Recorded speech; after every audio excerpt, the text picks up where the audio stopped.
The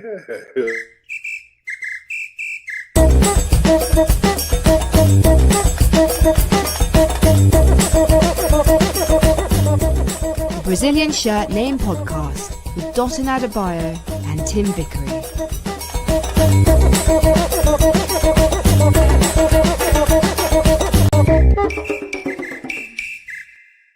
Yeah, let's get straight into this one, Tim, because the last time our guest... Well, because he's late. Yeah, and let's... Well, I wasn't going to mention that. No, I am. I admit it. It's all me. Yeah, it is all you. I wasn't going to mention it, Adrian, because, I'm a scholar and a gentleman. But, hey, that doesn't necessarily stretch to the other side of the world, does it? No, Scholarship and gentlemanliness. Although he wears his clothes like he's a gentleman. There you go.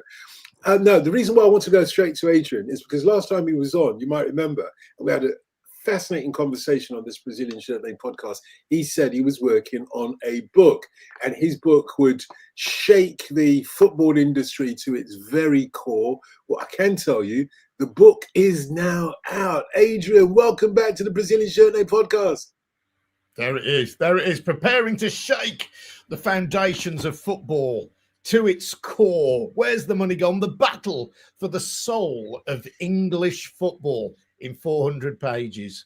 Dotun is clearly ready to shake because he's come up. He's come up in his gold lame jacket like a member of KC and the Sunshine Band. Shake, shake, shake. Yeah, I wasn't going to do that. I thought we were all going to join in there. Yeah. The only shaking that's going on here is a whole lot of shaking going on.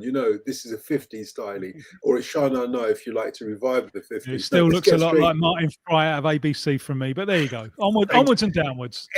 You didn't come here to discuss my suit, or did you? Because I can actually do a catwalk for you if you fancy. If you do fancy it. I came here to discuss Adrian's book.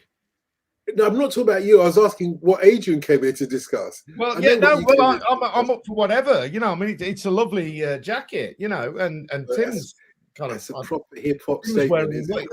Whatever. For whatever. Ain't no fun if my homies can't get none. So let's get straight into the book. So where's all the money gone? First of all, you are, I should introduce you, veteran investigative journalist, probably the best investigative journalist whilst I was working at BBC Radio 5 Live with 5 Live Investigates, amongst other things, but also a presenter of some standing many years on radio and elsewhere. And you are now an author, not for the first time, second time. Oh, did I mention that you're a Baggies man as well? Baggies through and through and through and through. Season ticket holder, just dealing with the sale of our best player today to Southampton. But anyway, that's also not what I'm here to discuss. Where's the money gone, Adrian? Where's the money gone? Well, listen. My story about writing about football, guys, goes back to about 1986, and I was starting off, and I just thought, there's something rotten in the state of football. I was an ordinary fan, and I couldn't work out why all these things were going on in football, like, you may remember some of these being gentlemen of a certain age, like the proposal to merge Fulham with Queen's Park Rangers into Fulham Park Rangers. The idea that Walsall Football Club, a club, not one of the glamorous clubs of English football, but a club with a proud tradition, talk of them being moved to Birmingham City by director who had shares in both clubs and who was also a scrap metal magnate. Hold that thought. I think scrap metal magnate is the point at which we say, hang on a second, Steptoe's son notwithstanding, the most infamous question mark as to where the money has gone is perhaps Manchester United. We'll return to the other clubs. I promise you, Adrian, we'll return to the other clubs. Yeah. But here we are sitting less than 24 hours after Manchester United suffered the most humiliating defeat in their history. They got beaten by Grimsby. Who are they? A very good question you asked him in your childish advert voice. But I'll tell you who they are. They are nobodies compared to Manchester United.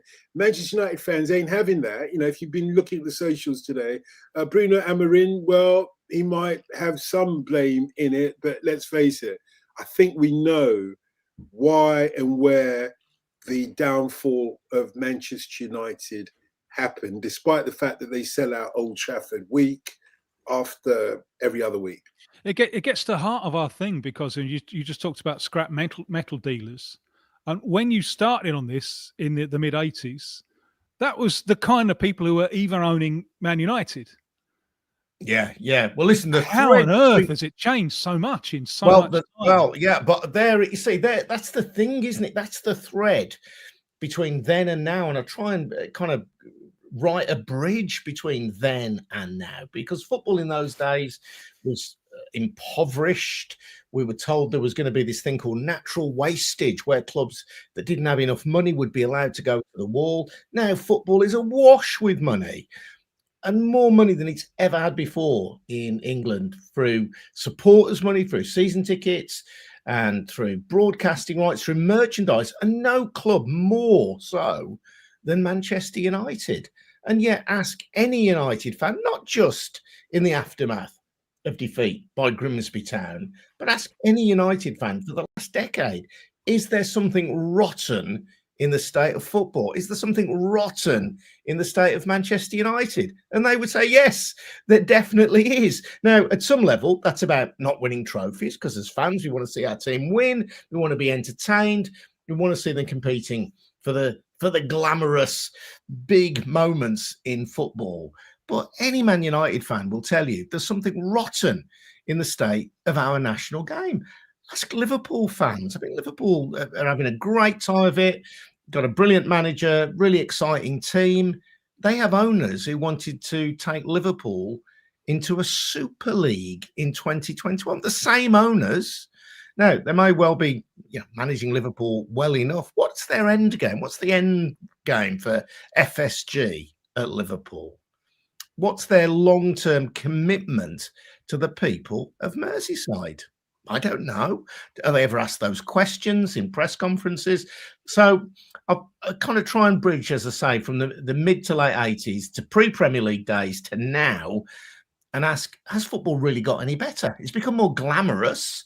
There are more exciting stars playing in the game, perhaps.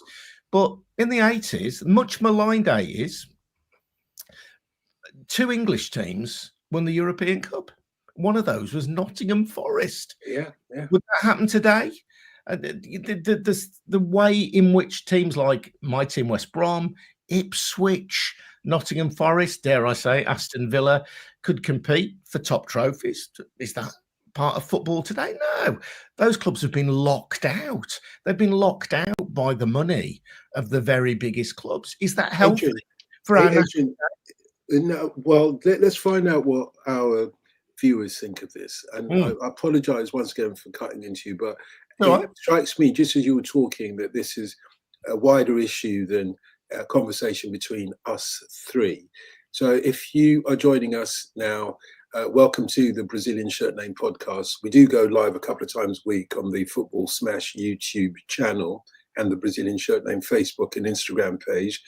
The shows are available as a podcast a few hours after broadcast. And on Wednesdays, we do the interactive one where you have the opportunity to join us on air and discuss the big stories of the footballing week. And you're welcome to discuss this very episode with Adrian when we have the interactive show on Wednesday. Come back and talk about it, because I think this conversation is going to tweak your interest. If you're a football fan of any club, I think this concerns you. On Thursdays, we take a deeper dive into a classic game or welcome a guest onto the show to discuss an important footballing topic. And I don't think, Adrian, there is a much more important footballing topic for fans right now as when you see your team lose unexpectedly, shockingly, in the way that Manchester United lost to Grimsby Town. And this is no disrespect to Grimsby Town. You're asking yourself, where has all the money gone? Because this is a team that's got more, it's the richest football team, we're told over and over and over and over again. There is absolutely no excuse for them then to be losing to Grimsby Town. Like I say, no disrespect to Grimsby.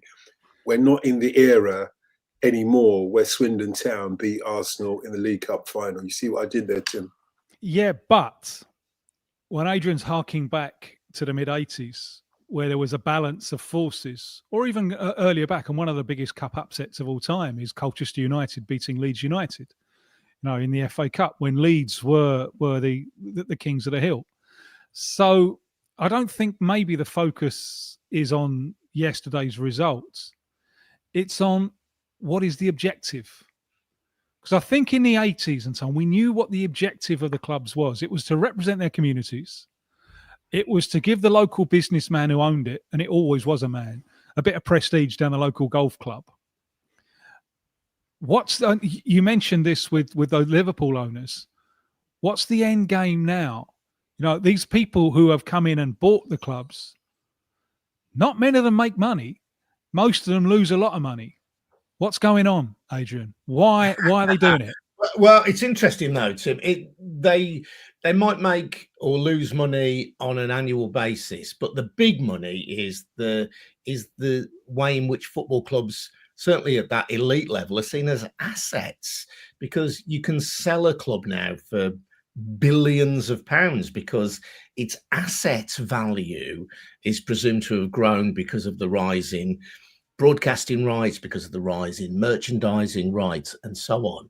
Now, I'm not saying that football right from the start of professional football has had money in it, and that I'm not saying money in football is a bad thing, but why do they become limited companies? They became limited companies to spread the risk of building stadiums, and that was necessary right from the start. So where's the money coming from? I suppose the question the book answers, the book asks rather, is where's the money coming from now? You know, it's not, as you say, it's not your local butcher, baker, candlestick maker. It's coming in some cases. Not Michael Knighton, but then again, the money didn't come that time either. But now it's coming from dubious regimes like Saudi Arabia, where I read at the weekend a young man was executed. He had taken part in demonstrations against the government when he was 15 and 16. So he wasn't even an adult when he was taking part in those demonstrations. He was executed. That's Saudi Arabia. That's the owner of Newcastle United through its public investment fund, which is an arm of the Saudi Arabian government. Is that a fit and proper owner for a club in English football? Part of the story in that story in the book is that you look at how ministers, I mean, people at the highest level of the UK government, worked to make the takeover of Newcastle happen. And you kind of say, well, is that something that we're all, as football fans, are we all comfortable with that? Do we like that? You look at the closeness of the UAE government, Abu Dhabi, to Manchester City, and not just Manchester City, but to the city of Manchester, with property deals and so on. I don't know. I mean, part of what the book hopes to broker is a discussion about who is professional football for in this country, and what is it for? Is it for the global super rich to exercise their muscle, or is it for the communities on the back of which these clubs have grown? Well, it depends, doesn't it? It depends on what the rich and wealthy want it to be. I'm not sure it's in the hands of ordinary football fans anymore. And I know you'll think I'll take any opportunity to bring in one of your own, Adrian, one of your own, from the part of the world you're from, the Midlands, if not the Black Country. But I will mention William Shakespeare. Thank you very much. And in his day, of course, the theatre was the domain of working people. That's why we've got the penny stalls. You can go to the recreated Globe on the south bank of the River Thames in London, and you'll see that the vast majority of the theatre was standing room only for those who could afford a penny. The groundlings. Exactly. The princes, the toffs, the one or two toffs who bothered with theatre, because it wasn't a thing in those days, they could afford to sit on the stage. They had like a princely throne right on the stage, right next to the actors. They were on the stage with the flipping actors. And of course, what's happened is at some point, the middle classes, the upper classes decided to, appropriate the pastime of the working classes and think, well, we're going to build a wall around this, and we're going to charge you a lot of money if you want to come in. And so, of course, now what happens is that people don't see theatre as working class culture. I do. Every time I go to the theatre, I'm looking around. I don't see it represented by that demographic. And it's becoming more and more so for a lot of football, not least at Old Trafford. I'm sorry I keep harking back at Old Trafford. Nowhere do you get more of a international perspective of the commerce of football, where people are flying over just because it's a point on your bucket list. Now go and see a Man United game, and I've come across Swedish people who've done that, living in the same block as me as when I was living in Media City in Salford, and people coming from all over the world, Japanese tourists coming for one game at Manchester United, etc. So eventually, what happens is that the locals can't afford to go, and the football fans will struggle to follow their teams, because I can assure you there'll be 100,000 tickets or 90,000 tickets still sold at a very premium price to those who can afford it. Okay, well, let me say two things about that, Dotun. So one is in the chapter on Liverpool, when I speak to Joe Blott from Spirit of Shankly. He addresses exactly that point and makes the point that what do those people, those tourists, what do they come for? And let's be honest, all of us on this recording, we've all been football tourists. I went to Berlin recently and went to watch Dynamo Berlin, which is not on the usual tourist bucket list in Berlin. And I love going to watch football in other countries. I want to go to Argentina and see some games, you know, because I read a bit about that recently. So there's nothing wrong with football being global and with people wanting to come and see it, but it's all about balance, isn't it? So Joe was telling me that when the Anfield Road end was extended at Anfield, that there were no additional season tickets issued at Liverpool. So you grow the capacity of the stadium, but you don't create any more season tickets. Why is that? Because the part-time visitors, the one-off visitors who should, of course, as visitors to our country, be welcomed and embraced and made to feel at home, those people are given priority over traditional local fans. But what do they come for? They come for the atmosphere that the, if you like, predominantly Scousers have generated at Anfield. So, you know, clubs have to be careful about this.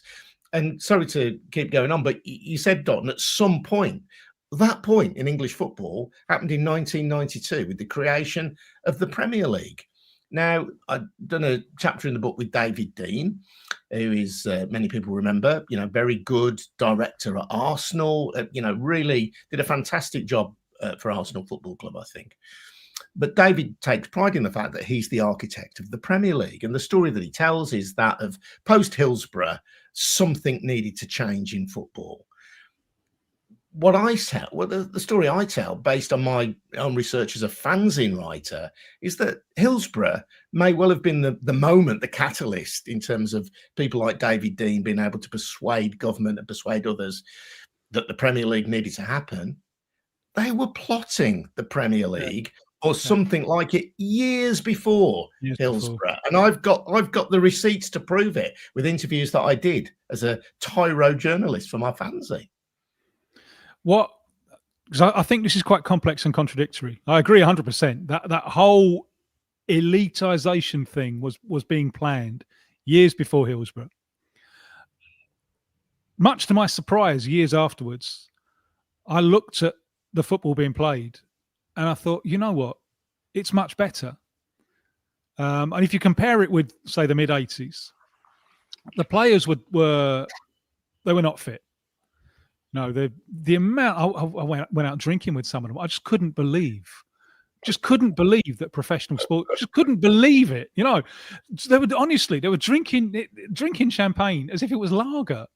And it's like, you got a game in 3 days. You think, for crud, you know, the diet and something. So the players weren't fit. The pitches were an absolute disgrace.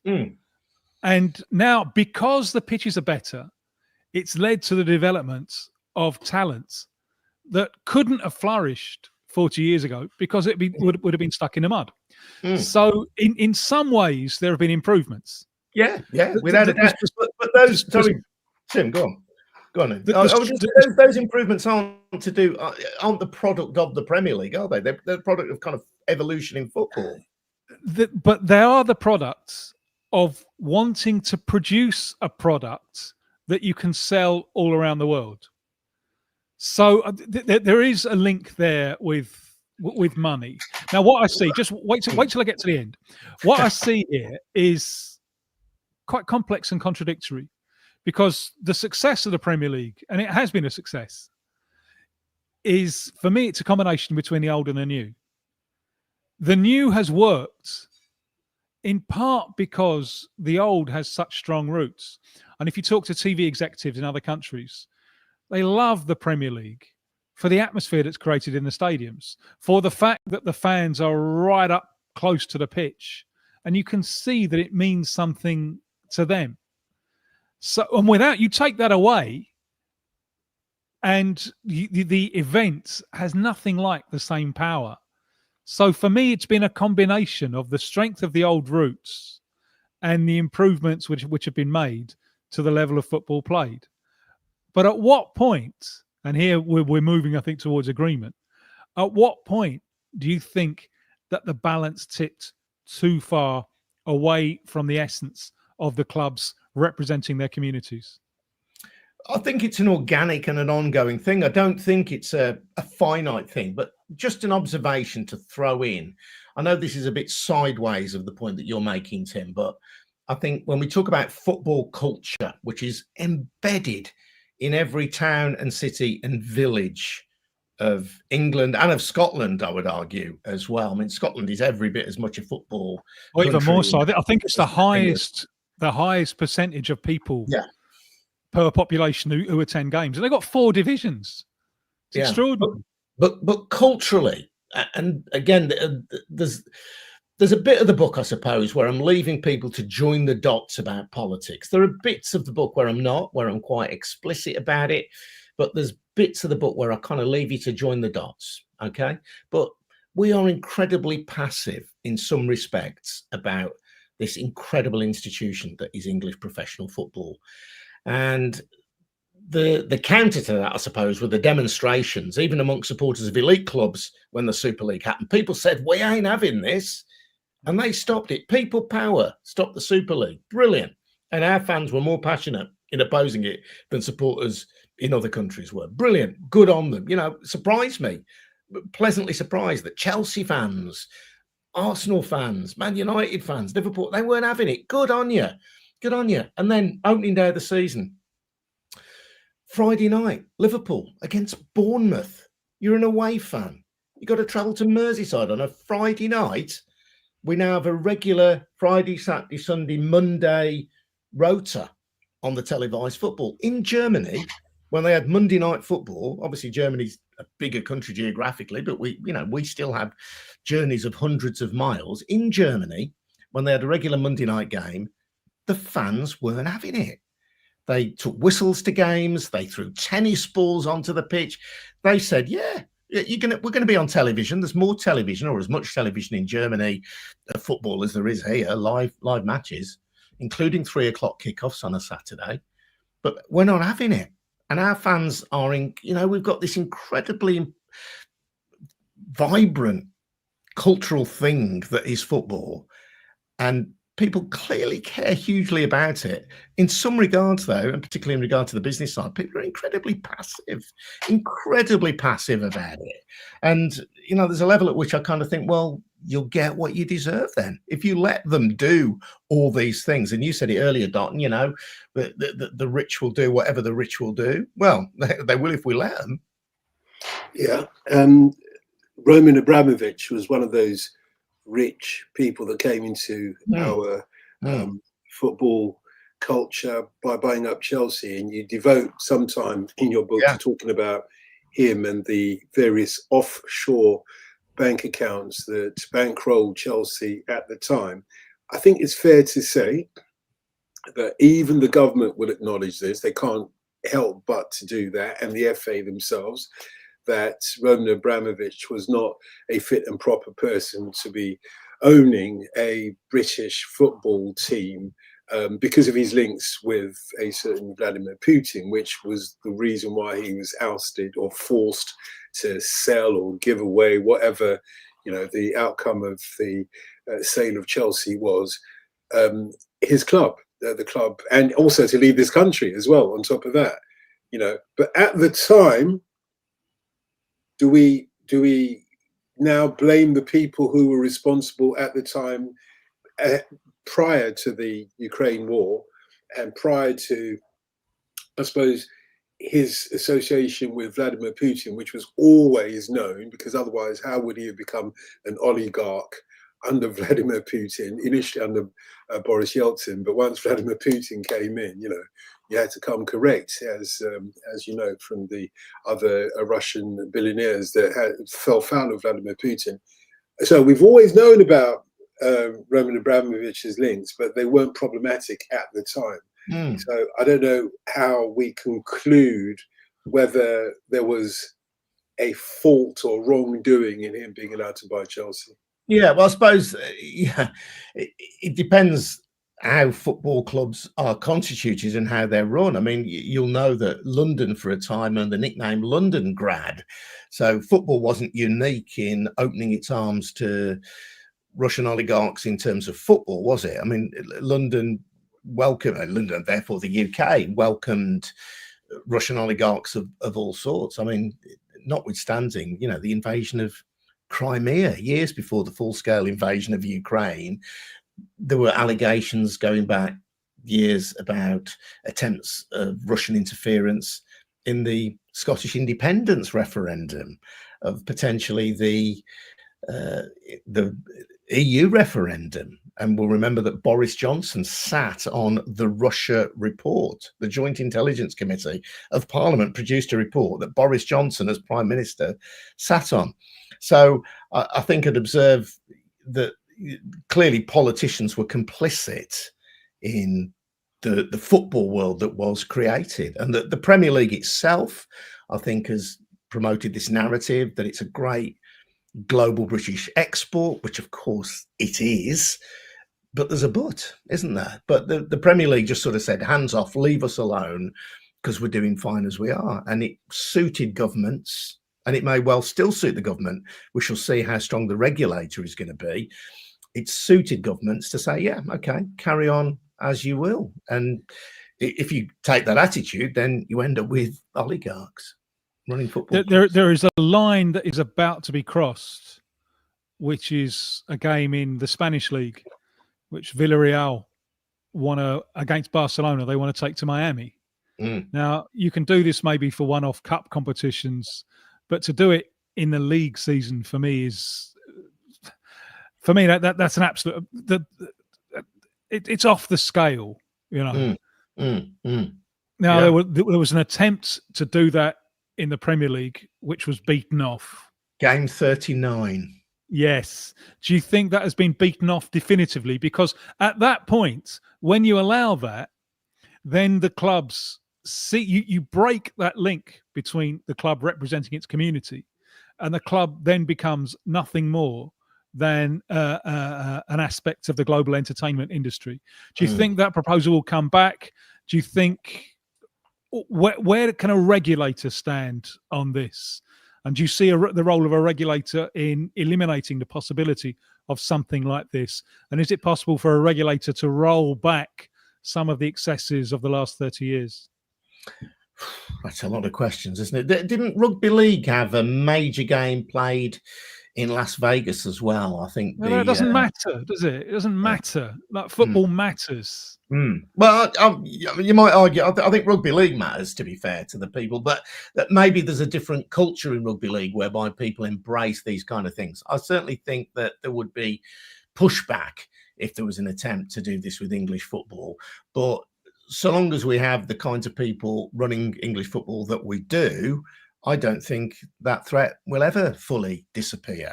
I think where there's money to be made, regardless of the complaints or the interests of, if you like, traditional local fans, I think those clubs with global fan bases will continue to try and push at the edges of what is possible. So that if they could take a round of Premier League games to other cities around the world, I think they would do. I think it was one of FSG. This is after the Super League proposal was beaten down. One of the FSG directors said, wouldn't it be great if, and they proposed having a round of Premier League matches played in cities all around the world. So I don't think that idea has gone away. I think the response to the Super League means that the people in charge of those clubs are perhaps a little bit more guarded now about what they say and what they try and do. But I think it's there as an ever-present threat. And I think that a regulator will only be as forceful as any government allows them to be. I mean, you look at the water industry where we have regulation and you have incredibly high dividends being paid to companies that are manifestly failing to deliver the clean water standards that people expect. They've got turds in the sea.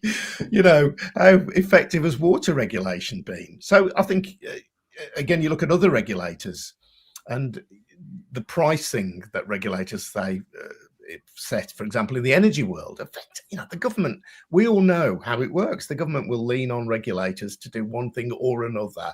So if the government of the day wants a regulator to be forceful and interventionist, they will be. If the government of the day wants them to be light touch, in inverted commas, then that's how they will be. So I certainly don't think the regulator is cure-all. I welcome the regulator, but it's certainly not going to be a cure-all for football.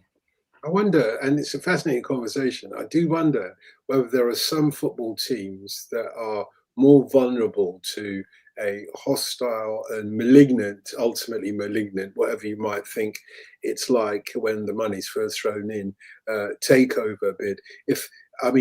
Newcastle, you could argue, is a one team city, although people in Sunderland would say, well, hey up, however the Geordie is, and say, you know, Newcastle, and it was terrible, Tim. I know, I apologise. I knew I shouldn't have done it. I just didn't know. It's especially as Sunderland is a different city. It's well, you say that. Other place. No, they are. They really are, Doc. They really are. No, but hang on. You say that. It is true, but they are another city divided by a little river with a little bridge. Yeah, do you get me? It's kind of like the same. You are very, very lucky to be in the south, as you're saying. I'm glad to hear that. Anyway, okay, then Newcastle is a one-town city, so it might buck the trend. But I always get the feeling that a team like Burnley would, because that is certainly a one-team town to the extent that everybody in Burnley supports that team. But it's hardly a town, is it? You know, it's very small, well, Burnley. But Greater Manchester. How many people are you trying to offend in? Well, Tim's doing the offending. I'm back in Burnley as a town myself. I'm not disputing the fact that it is a town. But the point I wanted to make was, even though it's a small town, Tim, Burnley, when I was a kid, was a big club. You know, they were like constant. They didn't win the first division. Well, now and again, they got there or thereabouts, early 60s. Exactly. So you could see somebody from outside coming in, and Americans, I suppose, would be the most likely. Maximum wage, though. Maximum wage, you know, change everything, and no freedom of contract. As soon as you lift that and you lift freedom of contract, then the players will automatically drift to the clubs that give them more money and more chance of glory. And I can't see how we can get that genie back in a bottle. I can't see that because of ownership. In terms of that balance of forces that existed, it was based on the lack of rights of the players. And I can't see how you can get that one back. Can you, Adrian, see other ways of enhancing the level of competition, so you don't have the same clubs hoovering up all the best players and all the silverware? I think a starting point for that would be to accept that would be a desirable outcome. And that's where you come back to who is football for and how is it run? Do the people in charge of football now, notionally the FA, notionally the Premier League for the elite clubs, do they regard the idea that Burnley might be able to win the Premier League as a desirable outcome for their sport? or is the desirable outcome for their sport that the people at the top continue to make more money and that success is locked in for a small elite of clubs? Because that's what we've got, isn't it, at the moment, is that success in practical terms is locked in for a small number of clubs. And I've argued for a long time that clubs should be financially sustainable, that clubs really shouldn't be spending money they haven't got, because it makes them vulnerable, doesn't it? You know, even if you look down the leagues at Bury, for example, when Bury went bust because they had an owner who was spending money over and above, way above the club's income, but the EFL sanctioned it because, well, he promised to keep writing the checks until he didn't. And so, you know, you've got these kind of institutional weaknesses in the game. So I think clubs should be sustainable. But what we have is this weird thing, and you'll get people who support my team, West Brom, complaining about it, that we've got relatively wealthy owners who at the moment can't back our team to get up to the next level. In fact, we're having to sell players to meet profit and sustainability rules. And that sense that the clubs who are already at the top are using profit and sustainability rules, financial fair play, to lock in their own position in the elite. You know, the likes of Manchester City, having come from outside the elite, are now up there, and then they're using their financial muscle to lock other clubs out. So I don't know what the answer to that is, but, you know, if you said to me, is football a more interesting sport, a better sport, if Burnley can win the Premier League than it is now, when you've only got in any season 2 or 3 teams who might win it? I would say the sport in which Burnley can win it is a more exciting and more interesting sport.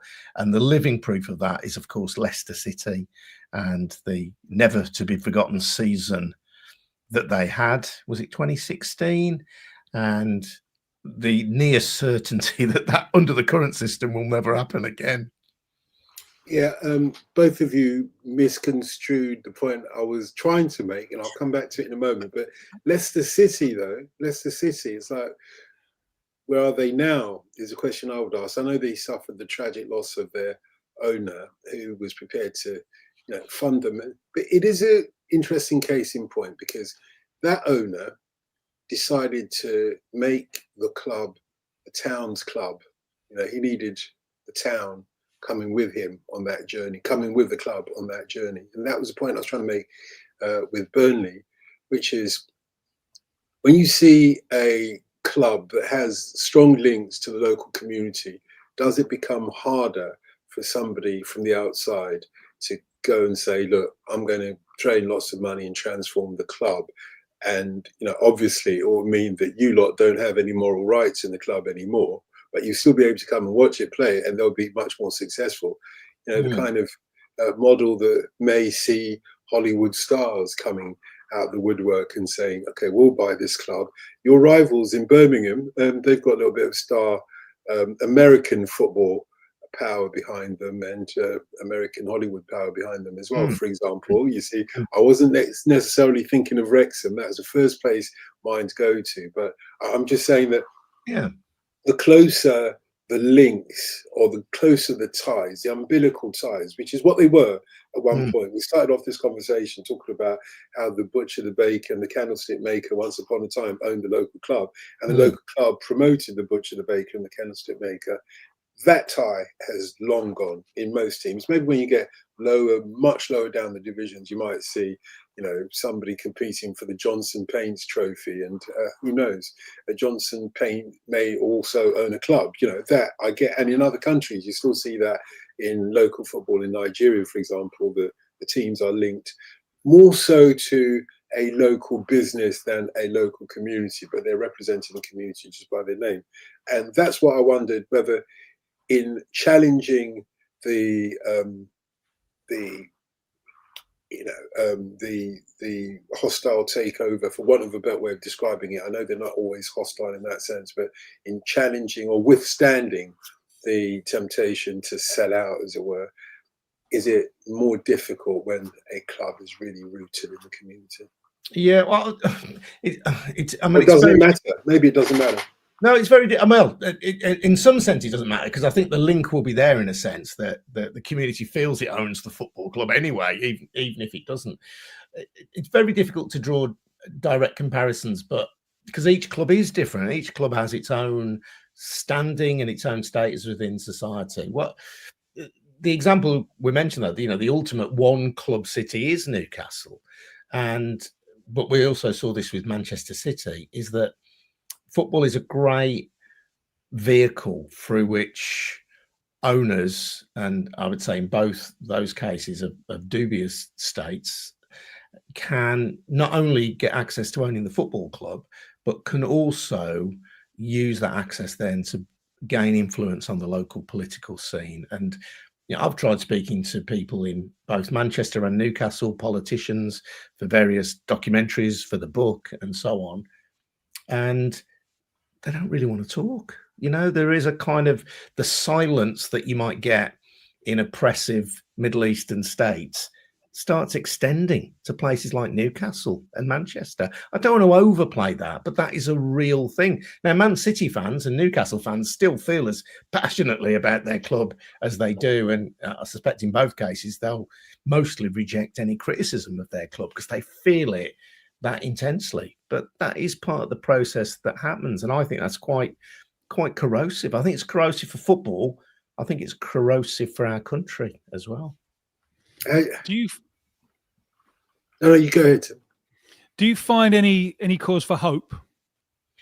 Well, I suppose the example that I give, if you like, or the counterexample to the way English football is run, and I'm not saying this is the ultimate or the only model, because all of this is a work in progress. It's all organic, but is German football 50+1, and you go to Germany, and I think there is a fan culture which, in vibrancy, in passion, in numbers, rivals the Premier League.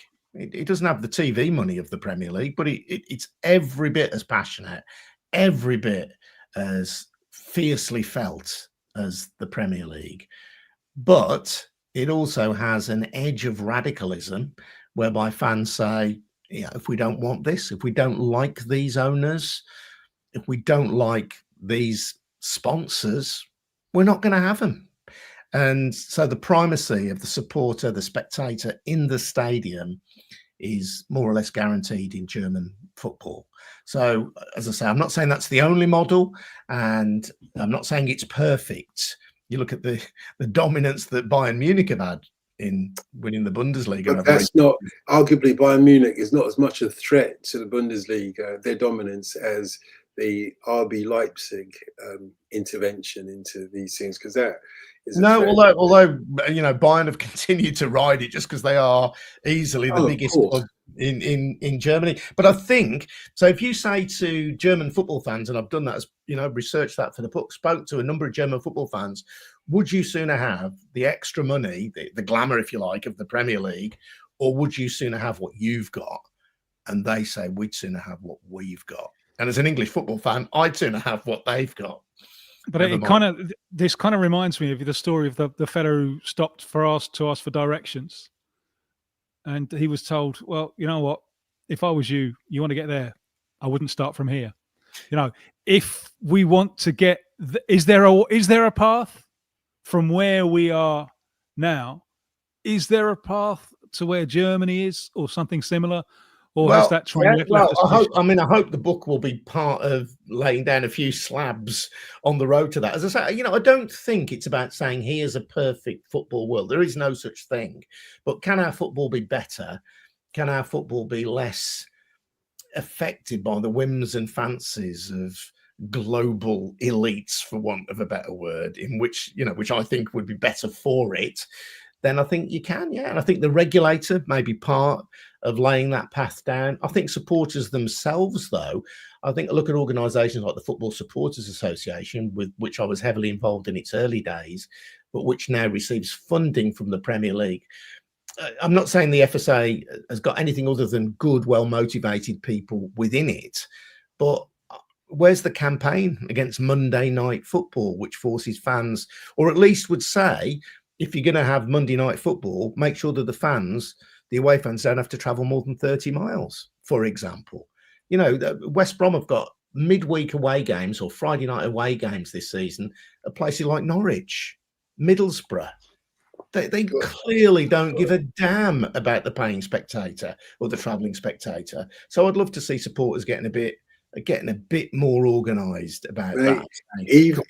Even when you're a fan and you go to a Monday night game that's in your local area, within 30 miles, it's knackering trying to get to work the next day, So basically losing a day's work. Like London, getting trains or transport after 10 o'clock. Seriously, I mean, this would be true in the West Midlands. People listening to this, London is incredibly privileged in terms of transport. But in areas outside London, I couldn't, if there was an away game at Nottingham from any team in the West Midlands, 50 miles away, you couldn't get a train back after 10 o'clock from Nottingham. You'd have no way of getting back from a game in Nottingham. So, it's, let's get a bit more bothered about how football is run and who runs it. And let's see if we can't have a shot at it. And let's link that to a campaign for improved public transport infrastructure. Well, I'm all for that. Well, only in the Midlands. Thank you very much, because we don't need it here in London, because our transport, as Adrian has said, is sorted. Thank you very much. We've got all-night tube trains, although I've never been on one. Not here, because it's only the weekends. Yeah, weekends. So we're trying to be New York, but we're New York light in London. That's what the L's for. Like London, not like New York, if you see what I mean. And Adrian, it's amazing. I know what it's taken. Well, I don't know what it's taken to write this book, but I know it's been a challenge. And you've skirted over some of the challenges, but I know it's a long way away from producing football fanzines. Although that was the most fun I ever had, contributing to a football fanzine once upon a time. That was the most fun I ever had. And people used to cuss me for it as well, by the way. Look, I am sure you've done your due diligence on this. There will be snipers, as you know, from the left and the right and everywhere else. What about just Adrian, the lawyer class? How much did you have to reel yourself in? There are quite a few uses of the word seemingly and apparently. Allegedly. That doesn't get you off, I'm afraid. No, it doesn't. Get you off, seemingly or apparently, or it might seem to some. But, I think it's still pretty punchy. It's still pretty hard hitting. And, Mate, well done. And what else is left but to thank the seemingly excellent Adrian Goldberg? Oh, only for seemingly excellent. I'm apparently leaving. No, not before we've won the battle for the soul of English football, which is the subtitle of your book. Well done, mate.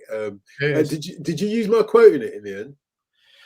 Let me have a look at the book. Oh, God. There will be no place to run, nowhere to hide, and no passing the ball or the book when Adrian Goldberg investigates where all the gazillions that flow in and out of football ends up. It sounds like me. Adebayo, you are in the book, mate. You've made the cut. Ta-da! Honestly, mate, it's been an absolute pleasure. We'll see you soon. Let's do it again. See you later. Take care. Get in touch with the Brazilian Shirt Name Podcast on Twitter @BrazilShirtPod, or you can email us BrazilianShirtNamePod@gmail.com. Thanks for listening. Don't forget to subscribe, rate and tell a friend. The Brazilian Shirt Name Podcast is an 1129 production.